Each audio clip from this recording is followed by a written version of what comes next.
Good morning. Today is Friday, May 6, 2022.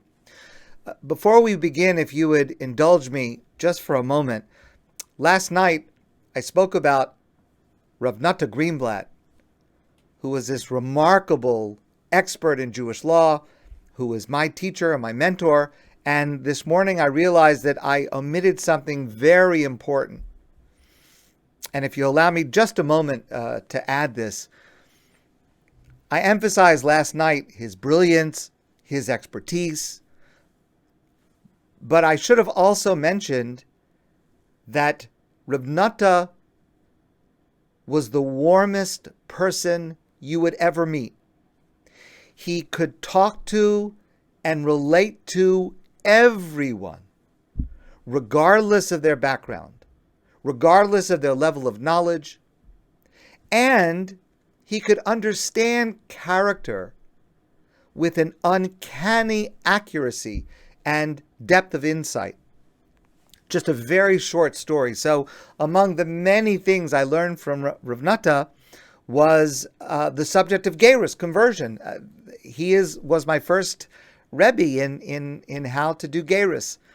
And he guided me in the conversions that I did in New Orleans at the very beginning of my career. And I was once working with a person, and the person seemed very, very sincere, and they were studying very hard. But there was something I wasn't sure. And I had called Rav Nata several times because he would guide me through the process each time. And I discussed with him my hesitation, my concerns. So Rav Nata agreed to have a meeting at the airport. He wasn't coming to New Orleans, but he would fly through New Orleans and take an hour or so layover. And it was a woman. This woman and I came to the airport, and Rav Nata met with this woman for about an hour. And it was just incredible. I was just sitting there watching, and I was just amazed by Rav Nata's skill at being able to, number one, relate to this woman, and number two, be able to plumb the depths of her character, to understand her motivation, and to understand what was driving her. And at the end of that hour, he left, and then he later gave me the guidance to be able to proceed. And it was just uncanny, his nature of being able to relate to and to understand human nature was just something very, very remarkable. And I'm sorry that I omitted it last night. It's an important part of Rav Nata Greenblatt. Okay. There's a famous verse in this week's Torah portion, the Parsha of Kedoshim, B'tzedek tishbot es amisecha. You shall judge your fellow with tzedek, with justice, justly. When you judge your fellow, you should judge justly, correctly, with justice. The Talmud says, Mikan, from this verse we learn, shetzarech ladun lekafschus, that we should always judge another person favorably. We should always give the other person the benefit of the doubt. Now, it sounds contradictory, because to give someone the benefit of the doubt means that you're not judging them the way that it is apparent in front of your eyes. That would seem to be just. That would seem to be justice. You judge a person based on what you see in front of you. But to give a person the benefit of the doubt seems more generous than justice. So how can the Talmud say that this verse, which tells us to judge justly, is also teaching us to judge favorably? So Rav Meilech Biderman supplies a wonderful answer with a great story. First, as background, in a yeshiva, a place of higher Jewish learning, The classic way to study on an advanced level is not in a classroom.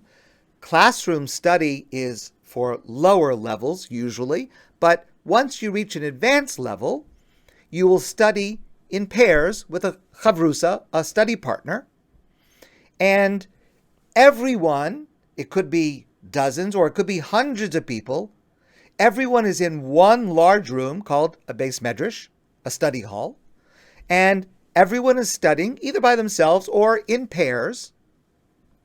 And a beis medrash, a study hall, it's busy, it's crowded, it's noisy, it's exciting, it's wonderful.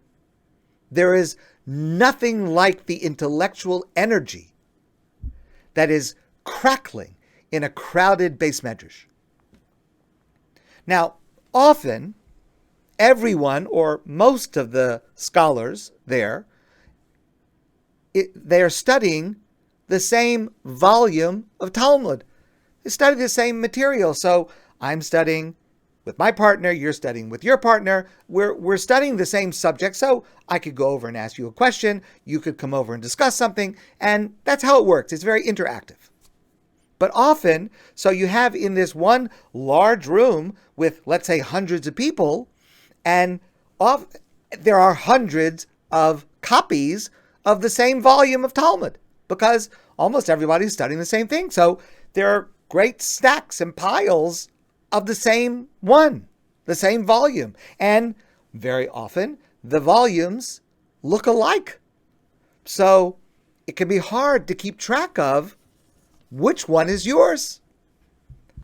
So of course, when you buy a sefer, a book, a volume, let's say of the Talmud, the first thing you do is you write your name on the inside cover. Okay.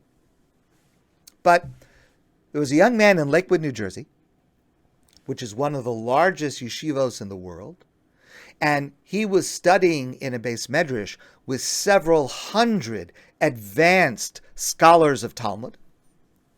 And this young man took it one step further. He put a piece of colored tape on the outside spine of the volume so that even when it was closed, even from a distance, he could easily identify which one was his. And it was a very good system, and it worked for him. And every day, he would come to the beis medrash, and he would easily find his Gemara, his sefer, his volume of Talmud, and he would study. One day he came, and he couldn't find it. It wasn't there. The next day, it was also missing. He couldn't find it. On the third day, when it was still not there, he went searching for it. So he went searching through this large, crowded room to see who, certainly by accident, had taken his sefer, his volume.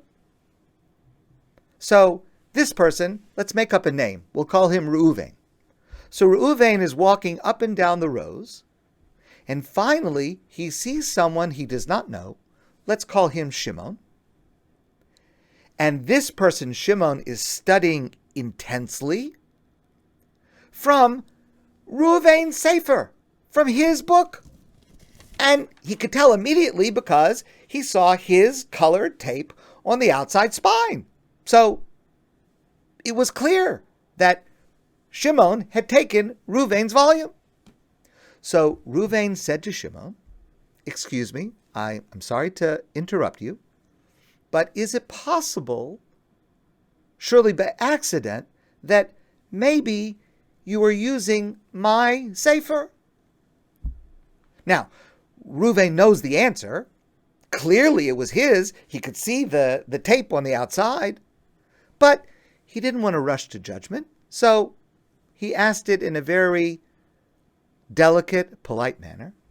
And Shimon says to him, "No, it's mine. It's not yours, it's mine." So now Reuven knows with certainty that Shimon is a liar because he can see his identifying mark clearly. But he thought to himself, maybe someone else uses tape, just like I do. It's not very likely, but Dan lekaf our sages tell us we should judge everyone favorably, even if it's remote. How likely is it that somebody else has the same idea with the same tape in the same color? It's very remote, but it's possible.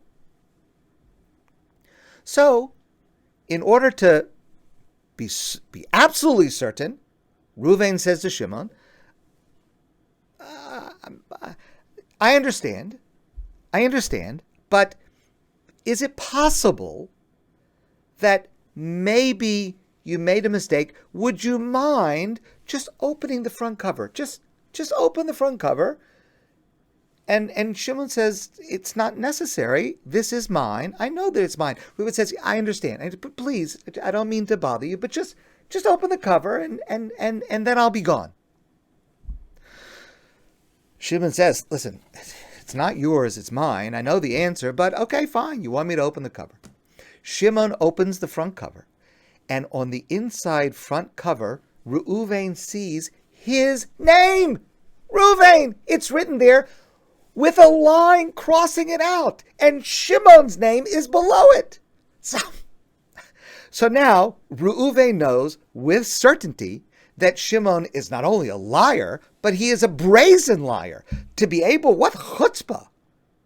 His name is right there, and it's crossed out with a line, and still Shimon won't admit that Shimon took Reuven's sefer. It's just a brazen thief. It was, but Reuven wants to fulfill Dan lekaf zchus. You want to try to judge someone favorably, so he doesn't say anything right away. And he walks away. But, Dan lekaf zchus has a limit.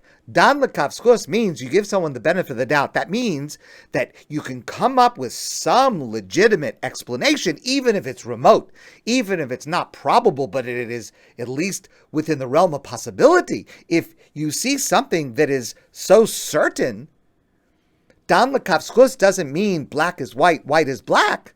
It means if it's gray, you assume maybe the most benign interpretation. But no matter how hard Reuven tries, he can't come up with any possible explanation other than Shimon is a brazen liar. It's his colored tape on the outside. It's his name on the inside, crossed out. There's no other explanation. So Reuven is thinking, and he's thinking. He's trying to stay calm, but he's getting furious. Until finally, he has an idea. Now, Reuven has been learning from this sefer for almost a year. When he first bought this volume, and he wrote his name on the inside, he put his colored tape on the outside, and very quickly he realized that the volume that he had bought, the sefer that he had bought, it was missing 20 pages. So, a year ago, he had taken it back to the store as soon as he realized that it was a faulty volume, and he took it back to the store. It's missing 20 pages. The owner said, I'm very sorry. I apologize.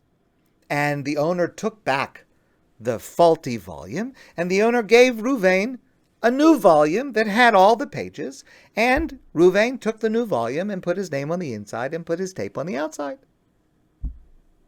Okay, but how likely is it that of all the hundreds and hundreds of volumes, that this person should just happen to somehow end up with the faulty volume that Reuven had returned to the store?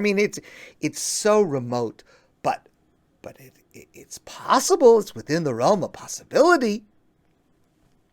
So now Reuven goes back over to Shimon, and he says to him, I'm so sorry for bothering you. Please excuse me, but do you know that your sefer is missing 20 pages? And Shimon says to him, of course I know it's missing 20 pages. That's how I bought it at half price. But Reuven had been absolutely certain it was his. I mean, how could you have any other explanation? It's his colored tape on the outside. It's his name on the inside, crossed out. But to judge l'kav zchus was actually b'tzedek. It was just. It was the correct, true explanation, no matter how remote it sounded at first glance. And very often, especially when we can't think of any possible rationale that the other person might have for what they did, judging them favorably, even when it seems remote, is actually the truth. And that is b'tzedek, tishbot es amisecha. Judge your fellow justly, get to the truth. You need to give the benefit of the doubt. Because to arrive at the truth, we should always search for even the most remote, innocent explanation. And when we do, we will be surprised at how often that is in fact the truth. My friends, I want to wish you a great day and a wonderful Shabbos. And I look forward to seeing you soon in person.